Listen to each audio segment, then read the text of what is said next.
What's good, everybody? It's your boy Ace here, back with another props video. Last night's props video went 2-0. We had De'Aaron Fox over 22.5 points, and that ended up cashing. He ended with 25 points, so it did get bumped to 23.5 in the video, like I said, and it ended up cashing that as well. So cash 22.5, what I posted it at, and also cash all the bumps. And then the other play was Miles McBride over 10.5 points, and that was super, super free. He ended the game with 14, so it didn't look free, but in the first quarter he had 12 points. So that's kind of crazy that he only scored 2 points in the next 23 minutes. But yeah, he scored 12 points in the first quarter, and he had, I think, four threes in the first 5 minutes. Um, 10:40, 8:55, 7. Yeah, he had five. He cashed this in like 4 minutes and 35 seconds. So very, very sweat free there. De'Aaron Fox was a pretty easy play as well because I think he had 21 at halftime. He had 19 at halftime. He just needed four more points at half, and then he kind of slowed down in the second half. But he was already so good in the first half, so it was still pretty free. But like I said, we went 2-0 in yesterday's YouTube video, so we swept the YouTube video. And then as for the full recap yesterday of November 30th, we ended up going plus 0.91 units on the entire day, up 0.91 units.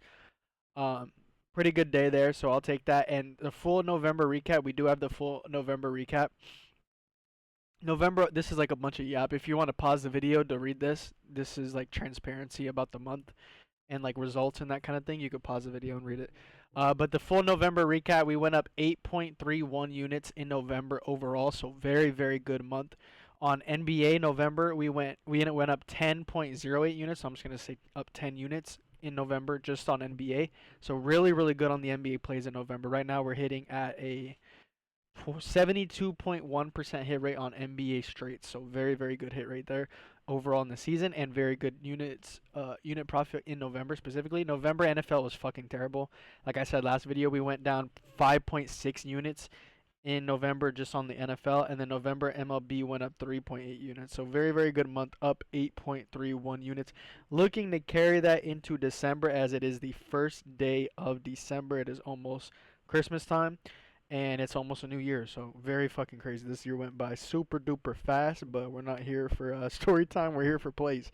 So let's get into the plays. The first play that I have for y'all.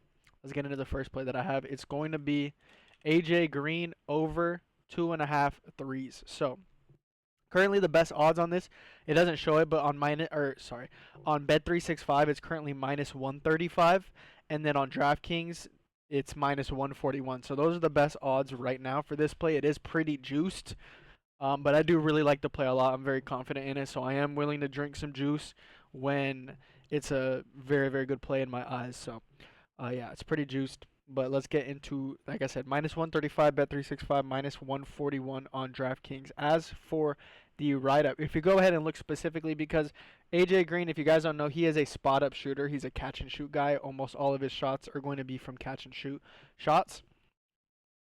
68% of his shots are catch and shoot, as you can see right here. But as for the write-up, if you go ahead and look at defenses, right? If we're looking at spot-up defenses, because that's where he gets most of his points, we're going to go ahead and filter this through his game logs against bottom 15 defenses against the spot-up. And as you can see, AJ Green this season in games where he's facing a bottom 15 spot-up defense, he's over this line in 11 out of 12 games, 91.7%.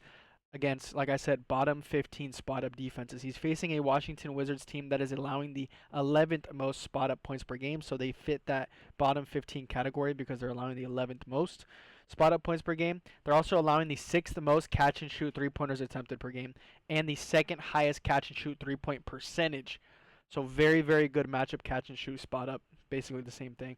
AJ Green, he faced the Wizards earlier this season as well, very early in the season, October 22nd, and he was able to cash this line, making 3 threes. I took this play in the Knicks game right here, November 28th. I took this play in this game. He made 6 threes, so very, very easy cash from here. And I wanted to take him in this Nets game as well because the Nets are the worst defense, as you can see, against spot ups. So the Nets are the worst defense against spot ups. I was going to take him in this game, but Kevin Porter Jr. on the Bucks made his return. That was his first game back. Was in this Nets game, so I was a little bit worried about how many minutes AJ Green was going to get in his usage and how many shot attempts he was going to get. He did see less minutes in this game. As you can see, he only played 23 minutes in this game when he was averaging like 39, 36, 40, 25, 35, 30, 24. So he's been around that, hovering around that 30-minute mark, and he only got 23 minutes in this game. So he did get less minutes like I anticipated him to get, but he still cashed this line on 5 of 7 shooting. He made 5 threes. He also played, the interesting thing, if you actually look at the numbers here, because you could just see the 23 minutes and be like, oh, okay, he only played 23 minutes, but that's not necessarily a full picture. He played 23 minutes in the first 3 quarters, and then in the fourth quarter, he didn't play at all. You're wondering, okay, why did he not play the fourth quarter?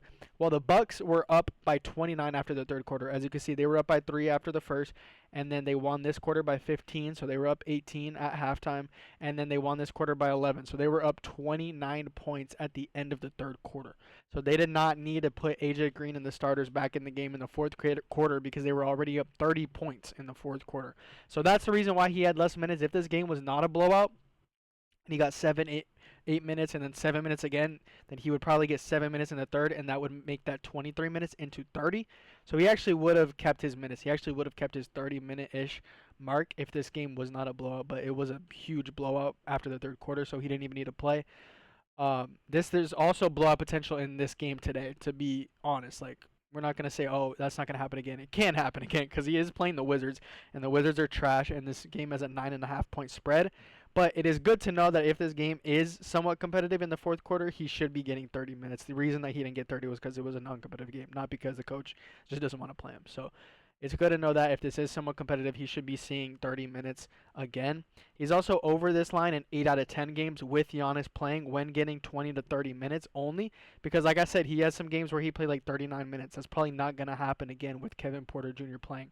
So if we filter this down to 20 to 30 minutes this season with Giannis Antetokounmpo playing, because he is probable, he's still over this line in 80% of games when playing 20 to 30 with Giannis. So that is a very good hit rate nonetheless. And if we even lower that mark to only 20 to 25 minutes, which is kind of his floor, he's still over this line in 3 out of 3 games with Giannis when he only plays 20 to 25 minutes. So even though he may get low minutes here due to a blowout, he may get like 20, 23 minutes due to a blowout, he's still been cashing this line in that minutes range. So I'm not too worried about that. Still a very good play. But that's going to be the first play, AJ Green over 2.5 threes. Before I get into the second play, make sure you guys join the Discord. Link will be in the description of this video. The link will take you to my WAP website. And once you click on that link, you will see this website right here. Remember, guys, we're currently up 8.31 units in November. And I think in the whole year, we're up 67, of course, 67. We're up 67 units, 67 units in 2025 overall throughout the course of the whole year, and then we just went up 8.3 units in November. And it's a very cheap Discord. A lot of Discords, $30, $40, $50 a month. I track recap after every single day in the Discord. Every single day is recapped, as you can see. It's only $15 for your first month, but if you have never joined before and you want to join, you want to try it out, you want to see how good the picks are, you want to see how legit it is, how truthful it is, and you want to see it for yourself instead of me just saying it, you want to actually see it. You can get your first month for only $5. I can't show you because I own the page, so it won't let me. But if you click $15 per month and you click join, it'll ask you for your credit card information, whatever, blah, blah, blah. If you scroll down, there will be a promo code section. If you type in 2025, just like this, 2025, into that promo code section, it'll make your $15 per month membership. Your first month will be $5. So you'll get your first month for $5. If you want to renew it, it'll be $15 per month, which is still very, very cheap compared to market price, compared to some other premiums. But your first month will be $5, only $5. That's the price of a 4for4 if you use that code 2025 at checkout. So very, very good deal. Go ahead and take advantage of that. But anyway, let's get into the last play of the YouTube video. It's going to be Tyler Hero over 21.5 points. So when I posted this, it was 21.5. I posted it for 0.75 units. If you're taking it at 22.5 points, you can take it for 0.65 units.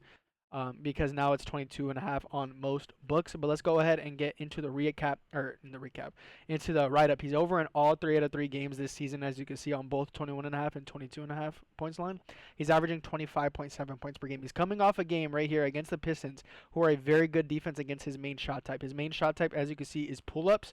And if you go ahead and look at opponent's defensive rank against pull-ups, Pistons have the 11th best defense against pull-ups. So he just came off a game against the Pistons that are very good, not very good, but good pull-up defense.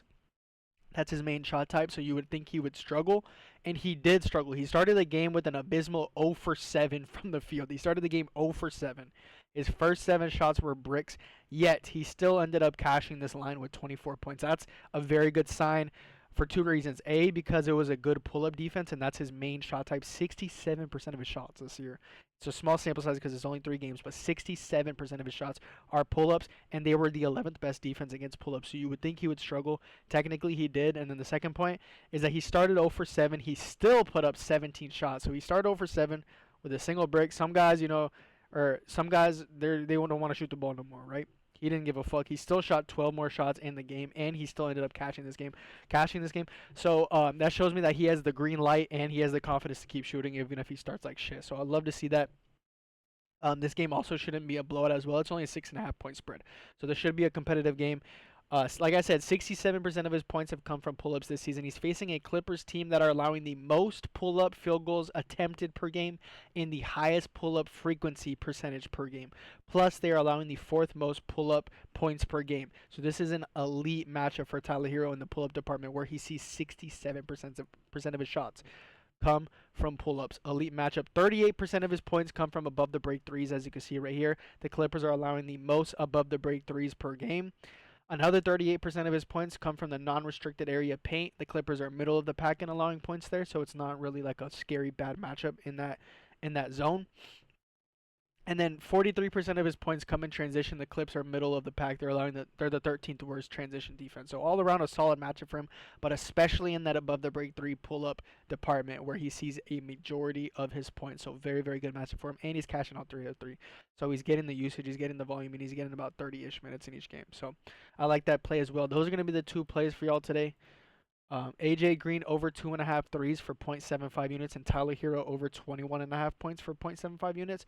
It's been bumped to 22.5 now, so if you're taking 22.5, I would go 0.65 units on that one. But anyway, make sure you guys join the Discord so you can see every single play that I post. I've been profitable in every month this year. I think 11 out of 12 months actually this year, or 10 out of 11 months this year, and we're up 67 units in 2025. Just went up 8 units in November. Link will be in the description of this video. Catch y'all in the next one. Peace.